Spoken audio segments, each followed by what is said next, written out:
जय हिंद। नमस्कार साथियों, उत्कर्ष एकेडमी खिलचीपुर के ऑनलाइन प्लेटफॉर्म में आप सभी का स्वागत है। प्यारे साथियों, जैसा कि आप सभी जानते हैं, एसएससी जीडी 2022-23 के लिए हमारा टॉप 20 अति महत्वपूर्ण प्रश्नों का सीरीज चल रहा था, जिसका आज हम लोग दोस्तों 15वां पार्ट डिस्कस करेंगे। इससे पहले हमारे 14 पार्ट कंप्लीट हो चुके हैं। प्यारे साथियों, यकीन मानिएगा, ये जो सीरीज हमारी चल रही है सिर्फ एसएससी जीडी ही नहीं बल्कि रेलवे, व्यापम, पुलिस, आर्मी, किसी भी एग्जाम के लिए अति महत्वपूर्ण है। प्रतिदिन यदि आप इस सीरीज को देखते हैं तो यकीन मानिएगा 100% आपका जीके काफी इंक्रीज हो जाएगा। सिर्फ यहाँ पर हम लोग क्वेश्चन ही डिस्कस नहीं करते बल्कि काफी डिटेल भी हम आप लोगों को क्वेश्चन के थ्रू यहाँ पर बताते हैं। तो प्यारे साथियों, देर न करते हुए बढ़ते आज के पहले क्वेश्चन की ओर। और पहला क्वेश्चन आपके सामने ये रहा, और पहले क्वेश्चन में लिखा है व्हाइट्स मैन कमीशन किसे कहा जाता है। अति महत्वपूर्ण क्वेश्चन है दोस्तों, व्हाइट्स मैन कमीशन किसे कहा जाता है। तो इसका जो सही जवाब हो जाएगा साथियों, बी वाला सही जवाब हो जाएगा, यानी साइमन कमीशन को। साइमन कमीशन को व्हाइट्स मैन कमीशन भी कहते हैं, ये जानकारी आपको याद रखना है। अब अति महत्वपूर्ण डिटेल आप लोग समझिएगा। साइमन कमीशन दोस्तों, भारत में आगमन जो हुआ था इसका 3 फरवरी 1928 को हुआ था। लॉर्ड इरविन के शासनकाल में साइमन कमीशन भारत आया था।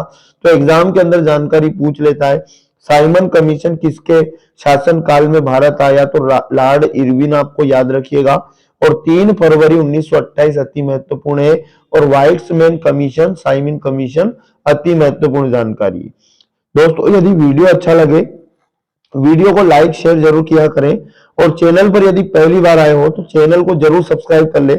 इससे हमारा जब भी कोई वीडियो आता है उसका नोटिफिकेशन आपको तुरंत मिल पाएगा। अगला क्वेश्चन 2 नंबर, अर्जुन अवार्ड को दिया जाता है, यानी कि अर्जुन अवार्ड किसे दिया जाता है। तो जो इसका सही जवाब हो जाएगा दोस्तों, विशिष्ट खिलाड़ियों को, यानी ए वाला इसका सही आंसर हो जाएगा। अर्जुन अवार्ड विशिष्ट खिलाड़ियों को दिया जाता है। अब टॉप अति महत्वपूर्ण जानकारी समझिएगा, भारत सरकार द्वारा खेल के क्षेत्र में, उत्कृष्ट क्षेत्र में यह दिया जाता है। तो याद रखिएगा साथियों, एग्जाम में पूछ लेता है अर्जुन अवार्ड किस क्षेत्र में दिया जाता है, खेल का क्षेत्र याद रखना है। दोस्तों, अर्जुन अवार्ड की शुरुआत हुई है 1961, अति महत्वपूर्ण डेट है, याद रखिएगा। और अर्जुन अवार्ड पाने वाले पहले व्यक्ति थे कृष्णा दास, तीरंदाजी के क्षेत्र में इनको मिला था। अति महत्वपूर्ण जानकारी छाप के रखना है साथियों। अगला क्वेश्चन है क्वेश्चन नंबर 3, एफिल टावर कहां है। दोस्तों, हर एक क्वेश्चन एग्जाम में छपने वाला है, ऐसे ही क्वेश्चन है। आगे यदि बात करें तो एफिल टावर है दोस्तों पेरिस में, यानी ऑप्शन नंबर 20 का सही जवाब हो जाएगा। अब इसकी जानकारी दोस्तों एग्जाम में छपने वाली है, समझिएगा। क्रेमलिन अगर पूछा जाए कहां पर है दोस्तों, तो मास्को बताना है।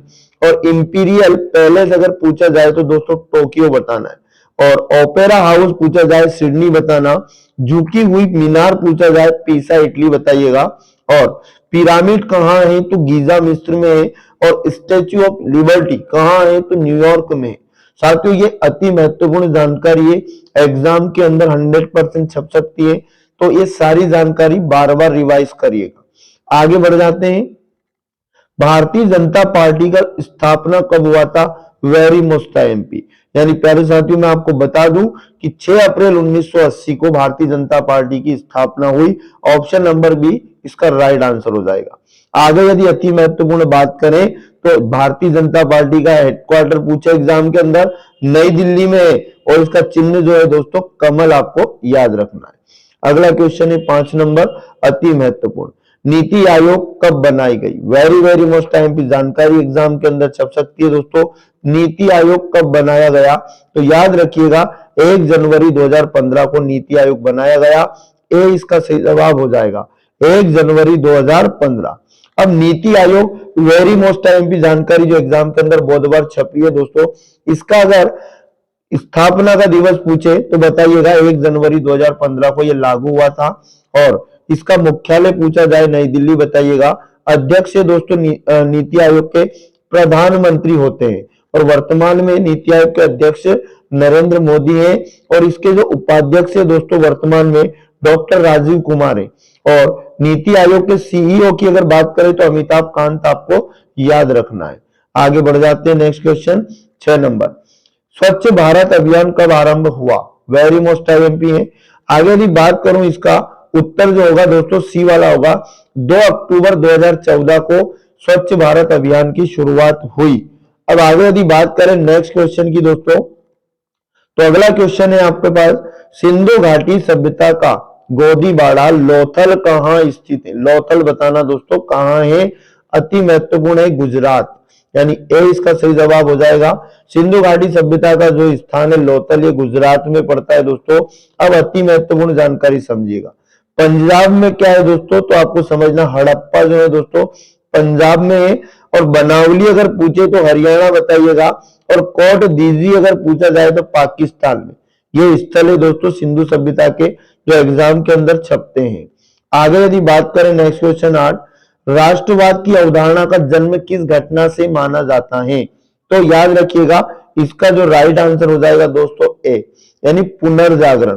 पुनर्जागरण याद रखिएगा दोस्तों, इस घटना से राष्ट्रवाद का क्या हुआ था, जन्म हुआ है, तो ए इसका सही जवाब हो जाएगा। आगे बढ़ते हैं next question 9 number, Akhil Bharatiya हरिजन संघ की स्थापना निम्नलिखित में से किसके द्वारा की गई? अखिल भारतीय याद रखिए हरिजन संघ की स्थापना, अति महत्वपूर्ण क्वेश्चन है, महात्मा गांधी सही जवाब हो जाएगा, सी राइट आंसर हो जाएगा।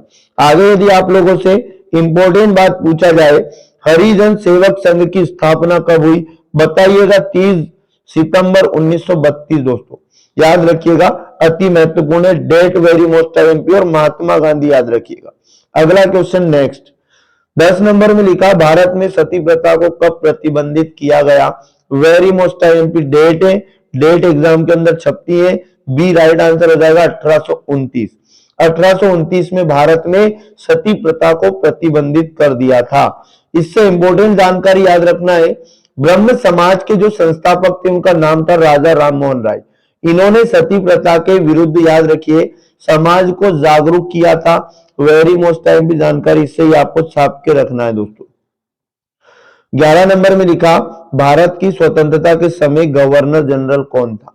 मतलब हर एक क्वेश्चन एग्जाम में छपने वाला है, ऐसे ही क्वेश्चन टॉप हम लोग लेके आते दोस्तों, या तो क्वेश्चन एग्जाम के अंदर आए हैं या आ सकते, ऐसे क्वेश्चन होते हैं। तो याद रखिएगा भारत की स्वतंत्रता के समय गवर्नर जनरल कौन था?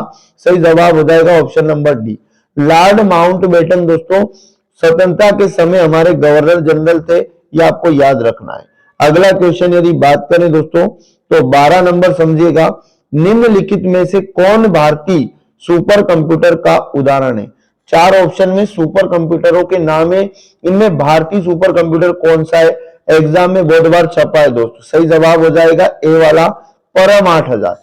अब आप नेक्स्ट जानकारी ये समझिएगा कि जो 3 सुपर कंप्यूटर और दिए हैं ये कहां के हैं दोस्तों? तो आपको मैं बता दूं, जो मीरा है ये याद रखना संयुक्त राज्य अमेरिका का सुपर कंप्यूटर है, और तियान है 2 जो है दोस्तों ये चाइना का सुपर कंप्यूटर है, और जो टाइटन सुपर कंप्यूटर है दोस्तों ये संयुक्त राज्य अमेरिका का है। तो ये वेरी मोस्ट टाइम की जानकारी थी जो आपको छाप के रखना है। आगे बढ़ते 13 नंबर, निम्न देशों और उनकी राजधानियों में से कौन सा युग्म गलत है? मतलब चारों ऑप्शन में देश और उनकी राजधानी बताइए, आपको गलत क्या है ये बताना है। तो इसका जो राइट आंसर हो जाएगा दोस्तों ए वाला सही जवाब हो जाएगा, स्विट्जरलैंड की राजधानी जेनेवा नहीं है, यानी स्विट्जरलैंड की राजधानी याद रखिएगा दोस्तों बर्न है। ऑस्ट्रिया की राजधानी आपको याद रखना है वियना है, और डेनमार्क की राजधानी है दोस्तों कोपेनहेगन, और उसके बाद फिनलैंड की राजधानी पूछे तो हेलसिंकी बताना, अति महत्वपूर्ण जानकारी थी, याद रखिएगा। नेक्स्ट क्वेश्चन है 14 नंबर, सुभाष चंद्र बोस ने अंग्रेजों के विरुद्ध अपना आंदोलन कहां से आरंभ किया? वेरी मोस्ट आईएमपी, तो याद रखिएगा इसका जो सही जवाब हो जाएगा दोस्तों डी वाला, यानी सिंगापुर। ये सारे ऑप्शन रॉन्ग हो गए दोस्तों, यानी ऑप्शन फिर से वही रिवाइज हो गए, बट सुभाष चंद्र बोस ने अंग्रेजों के विरुद्ध जो अपना आंदोलन शुरू किया था वो सिंगापुर से किया था, याद रखिएगा। इतनी जानकारी वेरी मोस्ट आईएमपी है। अब अति महत्वपूर्ण जानकारी इस क्वेश्चन से समझिएगा, सुभाष चंद्र बोस ने 1939 में कांग्रेस की अध्यक्षता से क्या दिया था? त्यागपत्र दिया था। ये क्वेश्चन एग्जाम में आया दोस्तों कि सुभाष चंद्र बोस ने कब राष्ट्रीय कांग्रेस की अध्यक्षता से त्यागपत्र दिया था? तो 1939 डेट आपको छाप के रखना है। अगला question next 15 number, Gandhi ji ने सर्वप्रथम भारत में सत्याग्रह का प्रयोग कहां किया? वेरी मोस्ट आईएमपी है, याद रखिएगा। गांधी जी ने सबसे पहले सत्याग्रह का प्रयोग चंपारण में किया, यानी कि सी इसका सही जवाब हो जाएगा। अति महत्वपूर्ण बात हो जाती है कि गांधी जी ने सर्वप्रथम सत्याग्रह का प्रयोग कब किया दोस्तों, तो बताना है 1917, राइट आंसर हो जाएगा।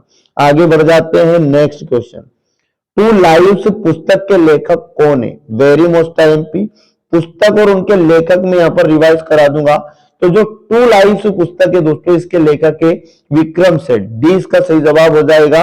अब अति महत्वपूर्ण जानकारी समझिएगा, 4 ऑप्शन में जो दिया है वीएस नॉइपॉल, इनकी बुक आपको याद रखना, भारत 1,00,000 विद्रोह। अब अगला बात करें तो अरविंद अडिगा की पुस्तक याद रखिएगा सफेद बाग, और सलमान रुश्दी की जो बुक है दोस्तों, इनका एक उपन्यास है मिडनाइट चिल्ड्रन, काफी फेमस है, एग्जाम में पूछी गई है, याद रखिएगा। आगे बढ़ जाते हैं नेक्स्ट क्वेश्चन।